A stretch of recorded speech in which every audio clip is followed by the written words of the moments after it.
ప్రతి ప్రేమ జంట సీతారాములు కాకపోయినా వాళ్ళు గెలిపించడానికి మాత్రం నువ్వే ఉండాలి.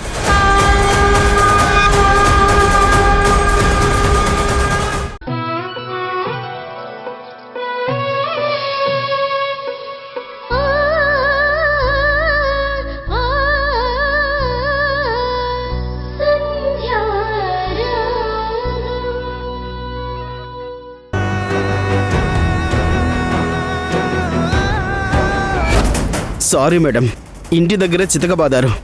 అక్కడే తప్పనిసరి పరిస్థితుల్లో జరిగిందంతా చెప్పాల్సి వచ్చింది. రేయ్, ఎంత నమ్మడ్రా నిన్ను? నిజంగా నువ్వు 4 దెబ్బలకి భయపడి అప్రూవల్గా మారావా, లేక డబ్బులకి అమ్ముడుపోయావా?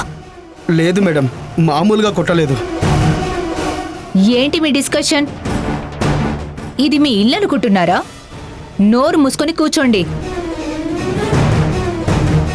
అయినా ఏదో పుణ్యాత్మురాల్లా అలా ఏడుస్తున్నావేంటి? నువ్వు చేసింది పాపం.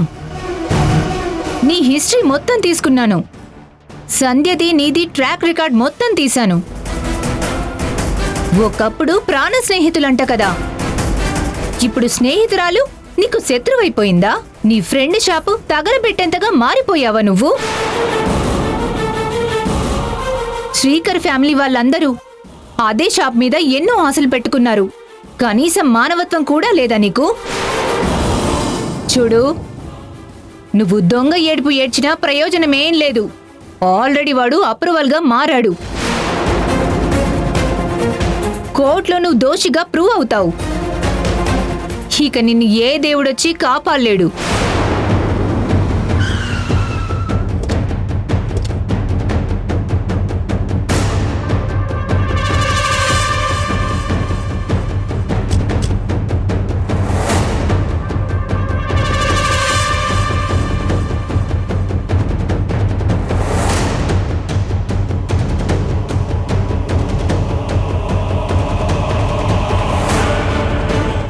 ఎస్ఐ గారు, ఏంటి శ్రీకర్, మళ్ళీ వింధ్య భర్తను తీసుకొచ్చారు?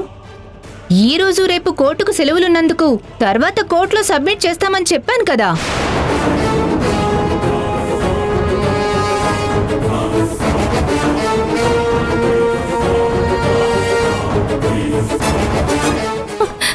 వింధ్య, వింధ్య, ఎలా ఉండాల్సిన దానివి ఎలా అయిపోయావే?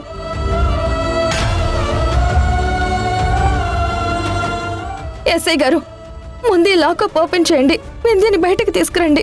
ఏంటి బయటికి తీసుకొచ్చేది? ఆవిడ మీ షాప్ తగలబెట్టింది.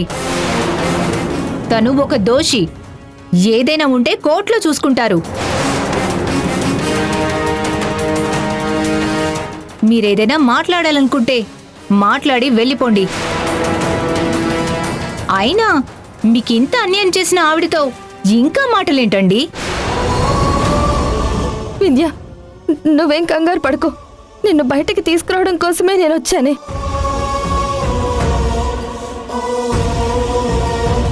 ఏంటి అలా చూస్తున్నావు? చాలు, మనం కోల్పోయింది చాలు. సంధ్య, నువ్వు నిజం చెప్తున్నావా? నా మీద పంతం నెరవేర్చుకోవడం కోసం నువ్విలా బిహేవ్ చేస్తున్నావు కదా?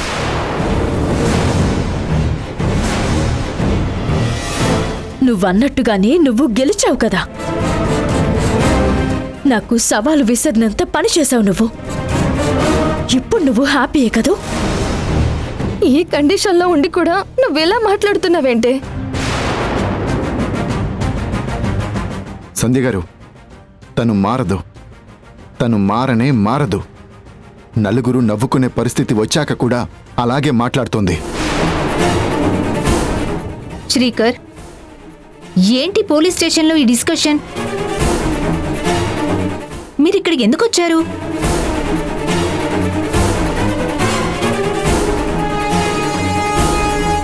మేడం, మా ఆయన ఏదో తొందరపాటు వల్ల కంప్లైంట్ ఇచ్చారు. ఈ కంప్లైంట్ని మేము విత్డ్రా చేసుకుంటున్నాం. వాట్?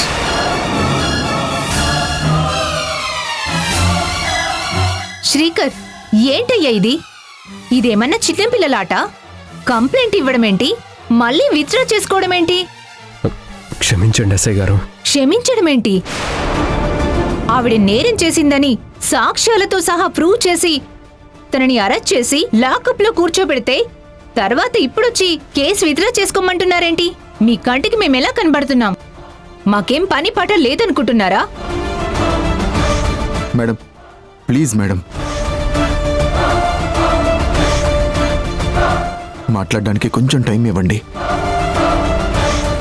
మేడం, మీకు దండం పెడతాను. తను నా ప్రాణ స్నేహితురాలు. నేను తనని ఇలాంటి పరిస్థితుల్లో ఎప్పుడూ చూడలేదు. నా భర్త తొందరపడి కేసు పెట్టినందుకు నేను క్షమాపణ అడుగుతున్నాను. చూడమ్మా, మీరు సారీ చెప్పడం కాదు, మా దగ్గరకొచ్చి రాతపూర్వకంగా కంప్లైంట్ రాసిచ్చింది శ్రీకర్. శ్రీకర్, మీరు ఎవరి ఒత్తిడి వల్ల ఈ కేసు విత్డ్రా చేసుకోవద్దు. 100% మీకు న్యాయం జరుగుతుంది. తప్పు చేసిన వింధ్యకి శిక్ష పడుతుంది.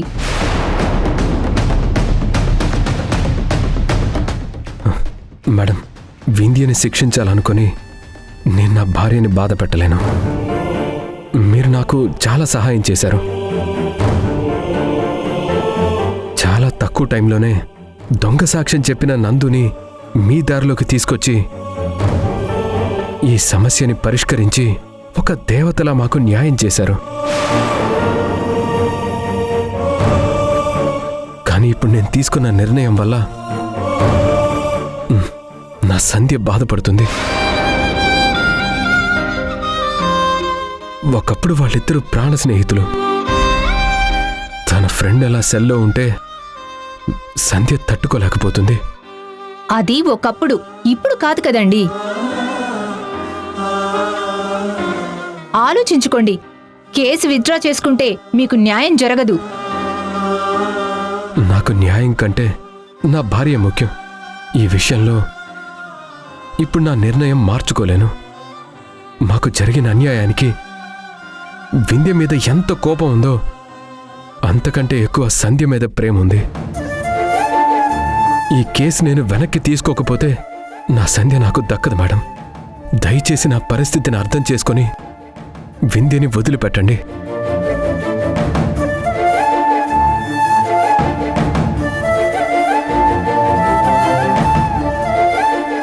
మొత్తానికి సాధించుకున్నారు కదా. మౌనిక మేడం, లాకప్ ఓపెన్ చేసి వాళ్ళిద్దరినీ పంపించు.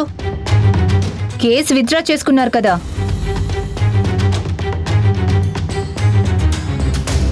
కేసు విత్డ్రా చేసుకుంటున్నట్టు రాతపూర్వకంగా రాసివ్వండి.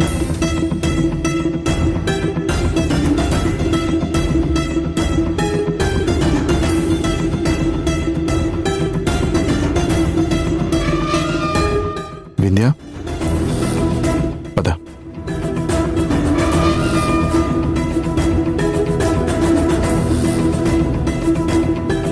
చూడండి శ్రీకర్, మీ పరిస్థితులు ఎలా ఉన్నాయో మాకు తెలియదు, కానీ తనని మాత్రం ఎప్పటికీ నమ్మొద్దు. జాగ్రత్త. తర్వాత మీరు పోట్లాడుకొని మళ్ళీ కేసంటే ఎట్టి పరిస్థితుల్లో మేము ఎంకరేజ్ చెయ్యం. లేదు మేడం, ఇంకోసారి అలాంటి పరిస్థితి రానివ్వం. వెళ్తాం మేడం.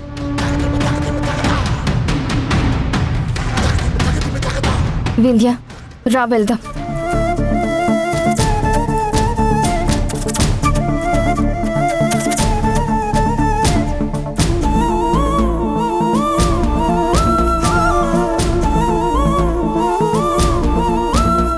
వింధ్య, సంధ్య గారంటే ఏంటో ఇప్పటికైనా నీకు అర్థమైందా?